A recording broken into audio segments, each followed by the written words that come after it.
Quebec's National Assembly has passed a bill making an oath to the King optional for members of the legislature.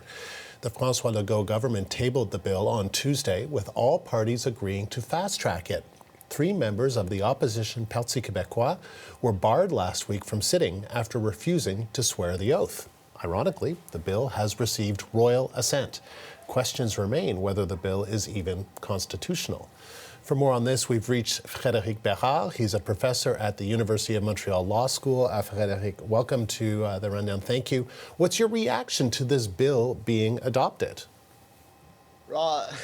It's probably the shortest bill I've seen in my life. There's only one section. It's pretty brief. One sentence, that's it, and that's all.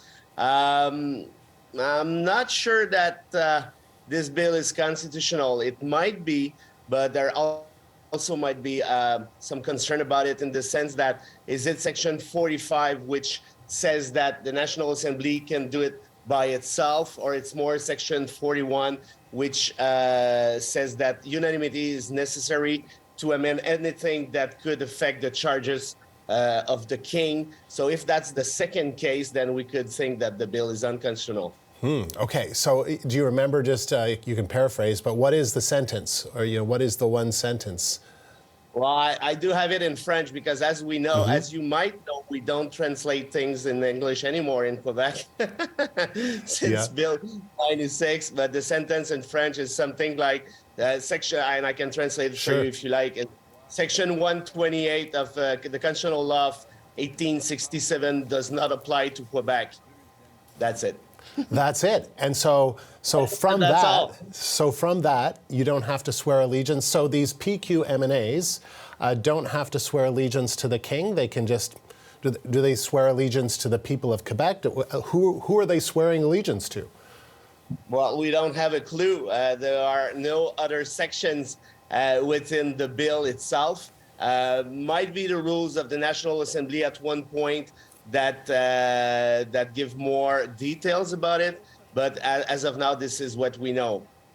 So that's really interesting. So they're not swearing right now. It's just, there's that one line, so it becomes optional to swear allegiance to the King, and there's nothing else in terms of taking an oath of office. There's nothing else involved? Not at all. I mean, the section 1 of the bill is the only section, as I said. And we don't have any other mention of whatever might be relevant. I mean, as you said, like swearing allegiance to the people of Quebec or whatever. We don't have any more details within the bill. So in my opinion, it's a bill that has been passed very, very quickly for political reasons, obviously. And it shows the new propension of the Quebec government say, yeah, you know what, the Constitution, we don't really care about it, and the judicial power, we don't really care about it. So we are doing anything that we like as fast as we like without any details. So, I'm no expert or anything, but I feel kind of like if you are an elected representative, you have to take some kind of oath and swear allegiance to something or someone or the people you represent, no? Whatever we like, maple syrup, hockey, but at least something. I agree with you.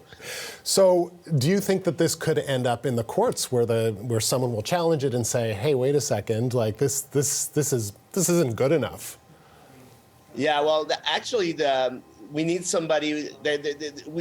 We need somebody to challenge it if we want to have a court's ruling on it. The court cannot, just decide whatever they like without any challenge. Obviously, who's going to challenge it? That's a relevant question. Maybe the Monarchist Association of Quebec or whoever in that type of organizations. But if there's a challenge, I would say that the first question we spoke together is that, meaning that is that Section 41 or Section 45 would be at the heart of that said challenge, and we'll see what the court's going to decide on. Frédéric, really interesting. Okay, thank you very much. Thanks to you. Frédéric Bérard is a constitutional lawyer and a professor with the University of Montreal Law School.